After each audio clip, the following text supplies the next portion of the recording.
அத்தியாயம் 1.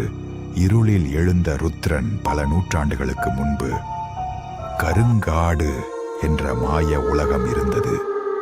அந்த உலகம் முழுவதும் கருப்பு மலைகள், தங்க சுரங்கங்கள், இருள் மந்திரங்கள் நிறைந்திருந்தன.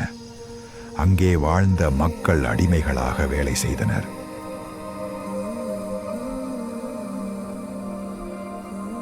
அவர்களை ஆட்சி செய்தவன் காலபைரவன். காலபைரவன் அவன் சாதாரண மனிதனில்லை, இருள் மந்திரத்தின் அரசன்.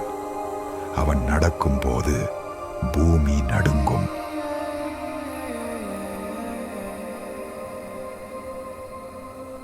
கருங்காட்டின் ஓரத்தில் ஒரு ஏழை குடிசையில் ருத்ரன் என்ற சிறுவன் வாழ்ந்தான்.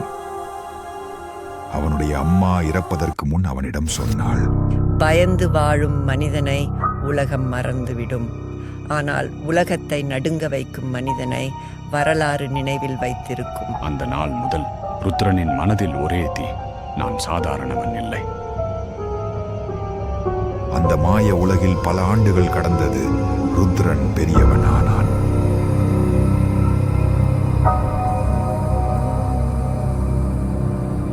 சுரங்கத்தில் வேலை செய்ய ஆரம்பித்தார். சங்கிலியில் கட்டப்பட்ட மக்கள்,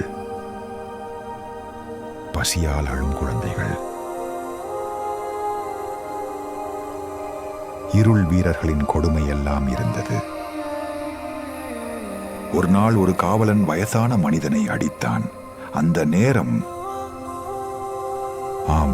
நேரம் ருத்ரனின் கண்கள் பொன்னாக மாறியது. அவன் மெதுவாக எழுந்தான். இனி யாரும் பயப்பட மாட்டார்கள். ஒரே அடியில் காவலனை தூக்கி வீசினான்.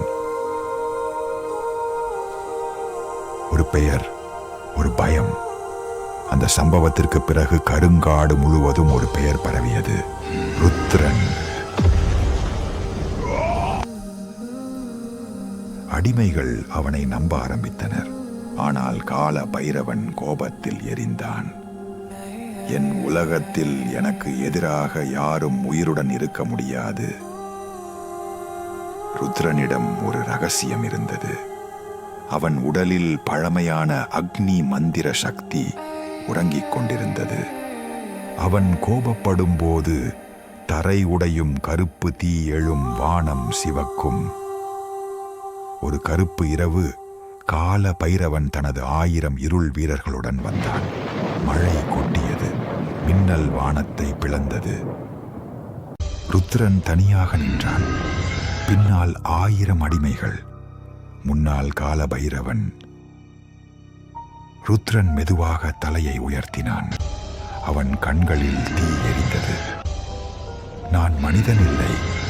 இந்த இருளின் முடிவு. கால பைரவனுக்கும் ருத்ரனுக்கும் போர் தொடங்கியது. பெரிய போராட்டம் ஆரம்பித்தது. மலைகள் உடைந்தது, வானம் சிவந்தது, கருப்பு தீ உலகம் முழுவதும் பரவியது.